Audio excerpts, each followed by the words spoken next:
All right, let's dive right into this explainer.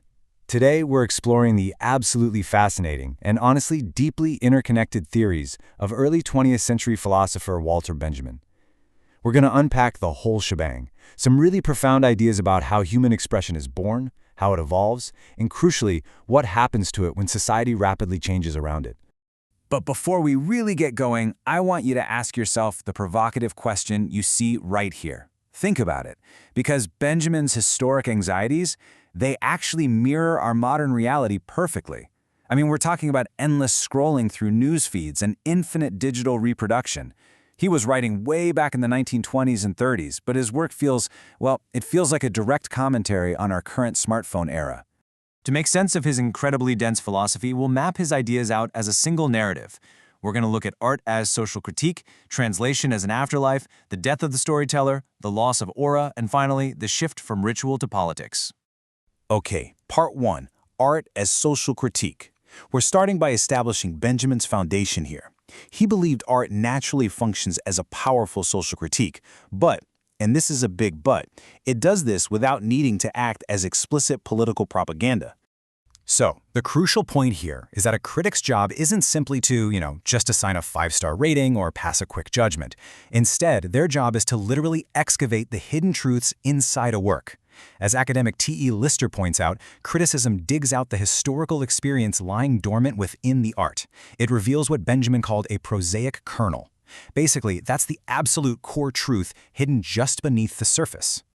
To get to this, Benjamin drew heavily from the early German Romantics. They argued that art is never just some static object collecting dust on a shelf. No, it actually requires the critic to help it unfold and grow over time. Looking through this lens, the act of criticism is really an act of completion. By engaging with the art, the critic actually elevates the work to a much higher plane of understanding. Moving right along to Section 2, Translation as an Afterlife. This brings us to a truly mind-bending concept. Benjamin literally believed that a work of art is biologically alive. Yes, alive. And just like any living thing, it has a life cycle. This beautifully illustrates the stark contrast between two major philosophical camps of the time. On one side, you have Goethe. He viewed art as a mere imitation of some static, pre-existing perfection. But Benjamin, he completely favored the Romantics' view. They saw art as progressive and always becoming. It's a living entity capable of infinite transformation. It's never actually finished, it's just always in motion. And because a work of art is alive, it obviously needs sustenance to survive as time passes, right? Well, just like criticism, translation is the act of a critic fixing an interpretation into a totally new medium. Translation doesn't just swap vocabulary words out, it literally moves the art forward so it can continue to survive and evolve.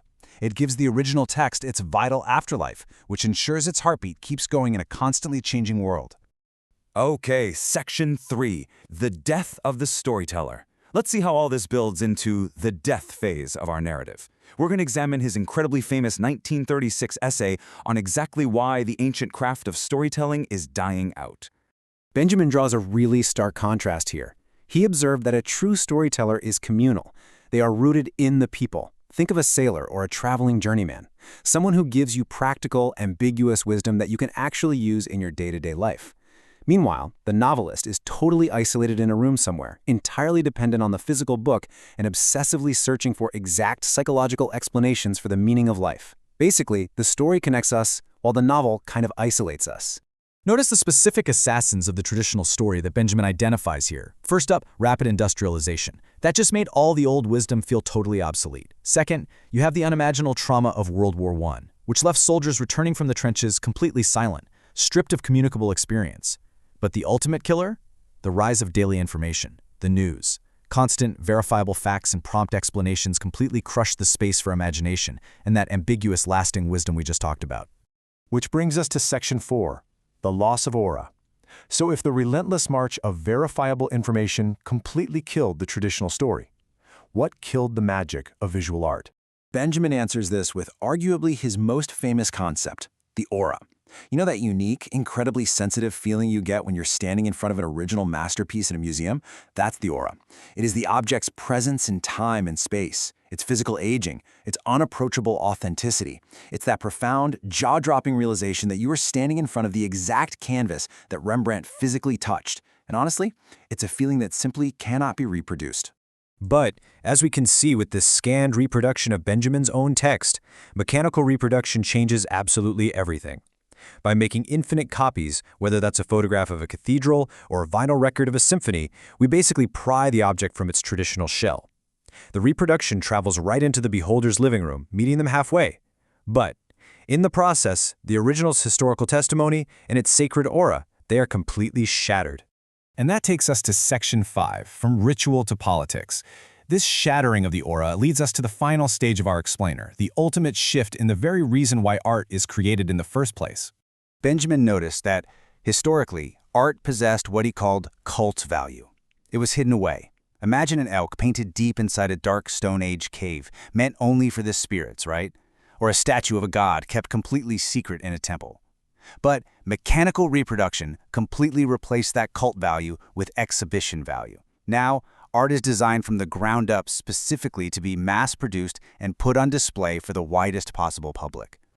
Look at this timeline. It perfectly maps how technology rapidly accelerated this shift. We started with the incredibly painstaking process of Middle Age woodcuts. Then we jumped to 19th century lithography, which finally allowed for daily illustrations. Next, photography arrives on the scene, completely freeing the artist's hand and letting the eye capture reality instantly. And finally, we hit film, where images are being captured at the literal speed of speech. It's a massive acceleration. And here is the monumental shift Benjamin observed. Once authenticity and the aura are completely gone, art is emancipated from its parasitical dependence on magical or religious ritual. Instead, the total function of art becomes based on another practice entirely: politics. Politics and mass movements. Think about it. When copies can suddenly reach millions of people simultaneously, the image simply becomes a tool for collective mobilization. Which leaves us right here. The next time you're endlessly scrolling your newsfeed, snapping a quick smartphone photo, or reading a forwarded message, I want you to consider how Benjamin's living text challenges us today.